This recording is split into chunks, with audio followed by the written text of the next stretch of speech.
Saren Voss leaned toward the black communications screen.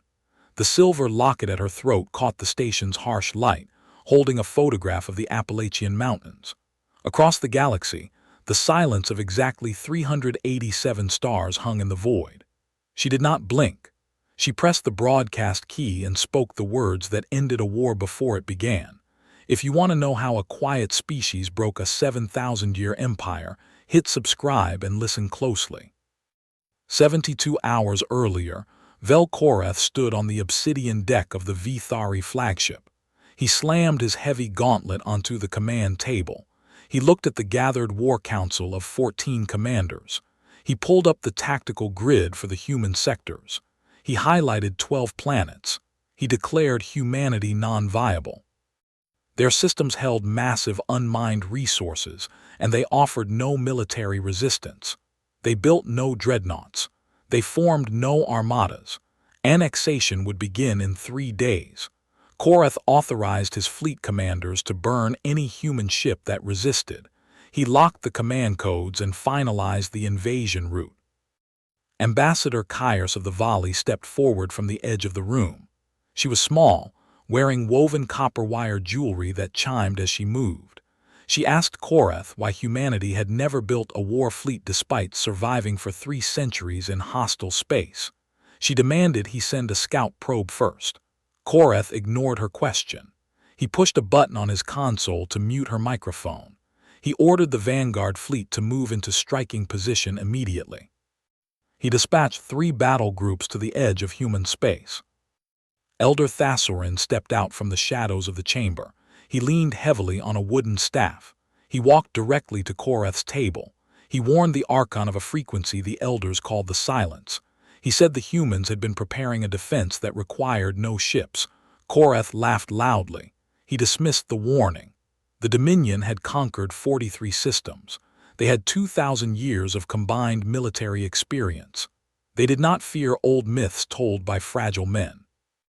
Korath ordered his guards to escort the Elder out of the room. He finalized the decree and sent it across the subspace relay.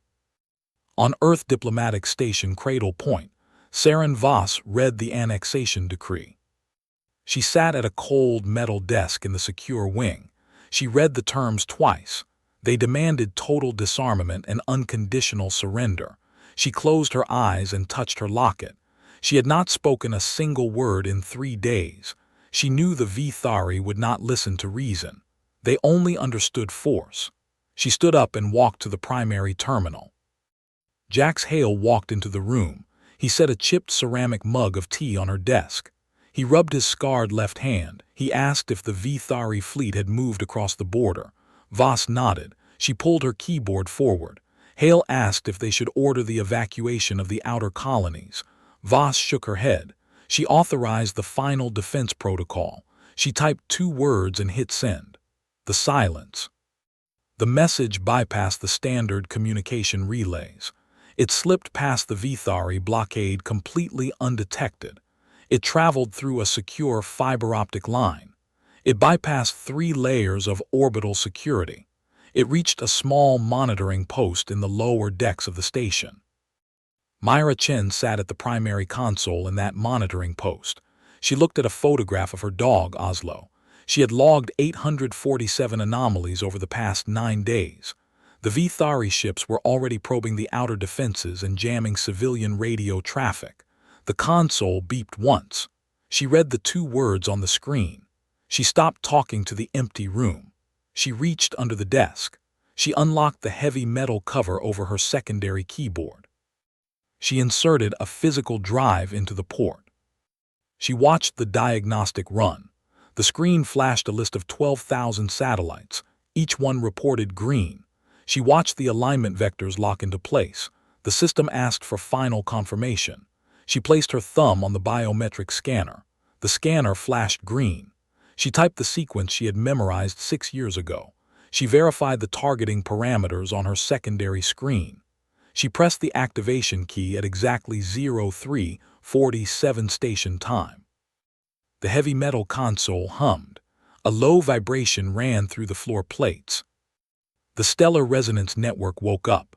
12,000 satellites sitting in the Uit clouds of nearby systems turned toward their host stars. For 3 centuries, humanity had asked a forbidden question. They wanted to know what makes a star burn. The answer was nothing the Vithari understood. The satellites aligned perfectly. They fired their payload. They began to broadcast a focused harmonic frequency directly into the stellar cores. On the Vithari flagship, crewmaster Druvek stood near the transparent hull. He held a small carved stone from his homeworld's moon. It was warm in his palm. He had carried it through 312 years and 9 brutal campaigns. He looked out at the Carina spindle. Star HD 224,865 vanished from the sky. It did not explode. It did not collapse into a dwarf. The light simply stopped shining. Druvek stepped closer to the glass. He tapped his optical filters to reset them. He ran a manual diagnostic on the hull sensors. The star was entirely gone. He turned to the command table to report the malfunction. He tapped Korath on the shoulder. The tactical display flared bright red. Alarms blared across the observation deck. Vel Korath marched to the glass. The spiral pattern began its relentless march.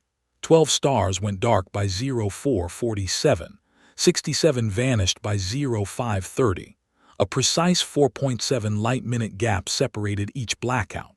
The network moved with perfect, terrifying math across the Dominion's territory. The dark wave hit the outer scout ships first. They sent one frantic transmission about a total power collapse. Then the signal died. The wave continued toward the main fleet. Korath barked rapid orders at his crew. He told them to reroute power to the primary shields. He told them to target the human defense grid. He told them to launch the dreadnoughts. He gave 14 orders in 3 minutes. His officers scrambled across the deck. They pushed buttons and yelled commands into their headsets. They tried to fire the plasma cannons. They tried to launch the fighter wings. Nothing worked. He tried to order a blind fire. He yelled at his weapons officer to shoot into the dark. He wanted them to empty the plasma banks. The targeting computers spun in useless circles. The cannons refused to cycle. The Dominion ships relied entirely on stellar radiation. Their warp drives, their life support, their weapons systems all fed on the light of the nearby stars. Without the stars, the fleet of 2,400 ships was completely dead. The flagship's main engines whined and shut down. The emergency lights flickered on. The air scrubbers stopped humming. The temperature on the deck began to drop rapidly. A Dominion dreadnought tried to jump to warp speed. Its core stalled completely. The massive ship went dark and began to drift into the asteroid field. It crashed into a dead moon. Korath tried to open a channel to his allied species. He punched the comms panel with his fist. The communications array returned only static. The frequency had jammed every receiver in the entire fleet. Druvek turned to his commander. The carved stone burned hot in his hand. He looked at the dying control panels. He spoke the truth Korath could not hear. "They are not firing weapons," Druvek said. "They are tuning the stars." Korath stared at the black sky. His neutron star armor felt incredibly heavy on his shoulders. He grabbed the edge of the console to steady himself. His doctrine contained no chapter for an enemy that did not attack. He realized the humans had not been silent because they were weak. They had been silent because they were listening. They had mapped the Vithari power grid. They had tracked every dreadnought's reliance on stellar radiation. They had spent 3 centuries building a net. Now they were pulling it closed. Back on Cradle Point, Voss poured hot tea into the chipped mug. Steam rose in the cold air. She did not look at the tactical display. She knew the math. She knew the Vithari fleet was trapped in the dark. She picked up her headset.